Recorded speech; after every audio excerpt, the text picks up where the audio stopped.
Criticism doesn't change people. All it does is make them hate you.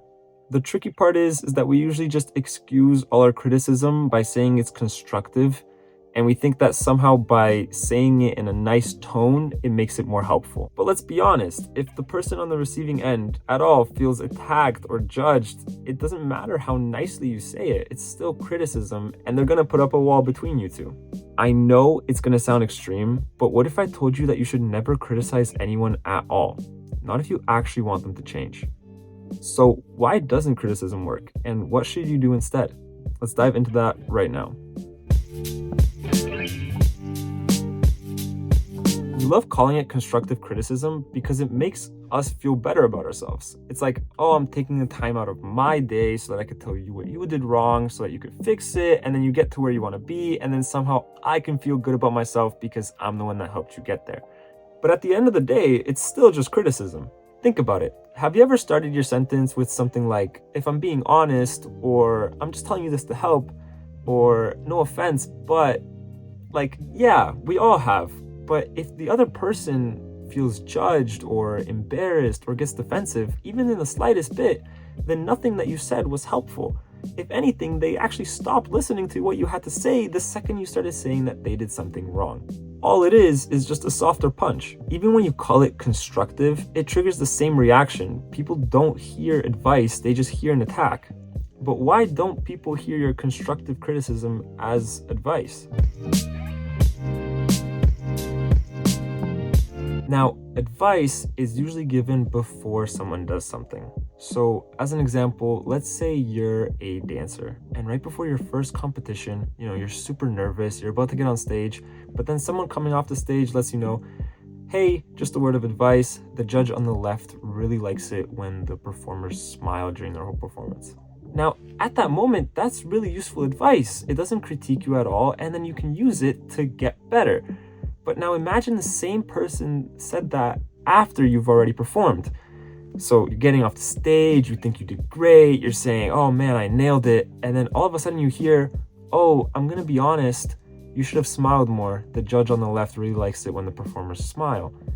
Now, all of a sudden, it isn't advice anymore. It feels like an attack. You're thinking, wait, did I mess up? Did I not do as well as I should? Did I actually do something wrong? So if you're giving your advice after someone's already done something, it doesn't feel like advice anymore, or constructive criticism, if you want to call it that. It just feels like you're threatening their identity, and to a person, their own identity means everything to them.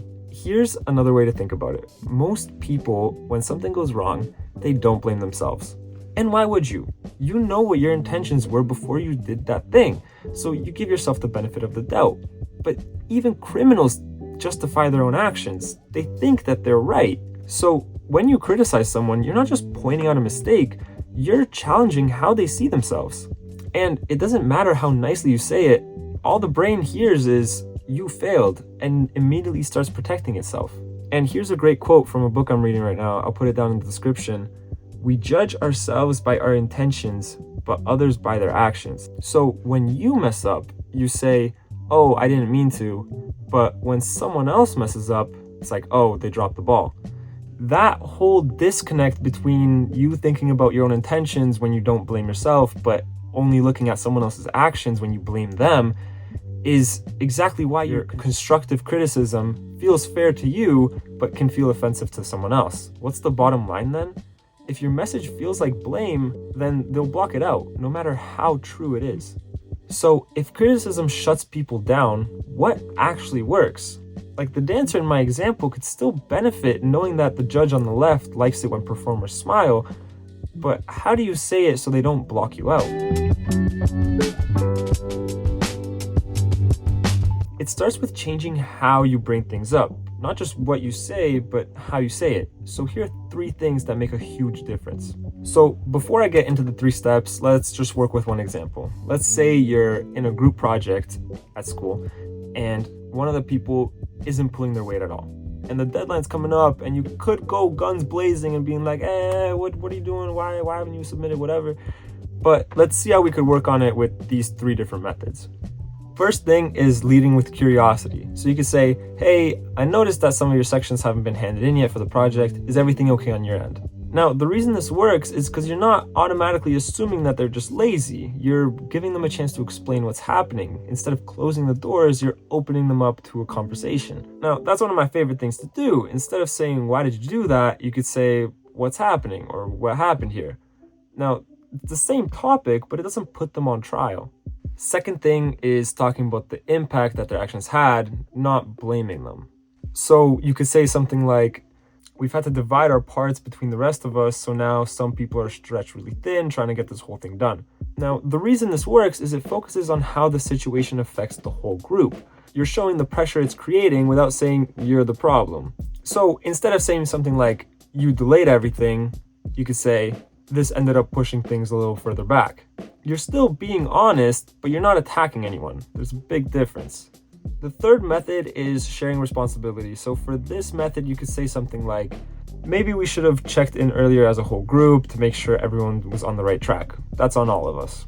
Now, the reason this works is, even though it was clearly their fault, sharing that burden takes the edge off a little bit for them. And instead of pushing them away from the group, it actually invites them back in. And of course, it wasn't your fault, but saying something like, "Maybe I could have explained it better," that one line instantly takes them off the defensive, because now they're not being judged. They're being invited to reflect. The bottom line here is that the goal isn't to be right, it's to be most effective. If your feedback makes someone shut down, it doesn't matter how right you were. But if it makes them want to change, that's when you've actually influenced them. So drop the ego, drop the attack, and focus on what can actually make a change. The main issue here is that most people confuse feedback with criticism, and they're not the same thing. We like to think we're being constructive with our feedback, but most of the time it's just saying, "You messed up and I noticed." And that's the whole message that's going through to most people when you're trying to give them your constructive criticism. So what's the main difference between criticism and feedback? Is that criticism is for you. It makes you feel better. It feeds your ego and it feeds your need to be right. But real feedback is about their growth, not your own validation. So next time you want to tell someone how they can improve, stop for a second and ask yourself this question: am I trying to actually help them get better, or am I saying this just so I could feel better than them? And if it is the second one, don't say it yet. Use the methods earlier in the video, reframe it, and then say it. Because that's what actually lands. That's what sticks with people. That's how you change people and genuinely get them to where they want to be. Now, here's the truth that most people forget. Even the worst of the worst criminals think that they are right. They don't think that they're wrong. So if you're trying to correct people with criticism, you're already losing. If what you're saying makes someone feel attacked, then your message doesn't get through to them at all. And that's the biggest difference. Telling someone to change is so much more different than actually making them want to change themselves. And making them want to change isn't criticism. That's influence. The most powerful people are the ones that can guide others without ever making them feel judged. Anyway, thank you guys for watching. Hit the like button if this gave you something to think about, or share it with someone who gives feedback a little bit too freely, and I'll see you guys in the next one.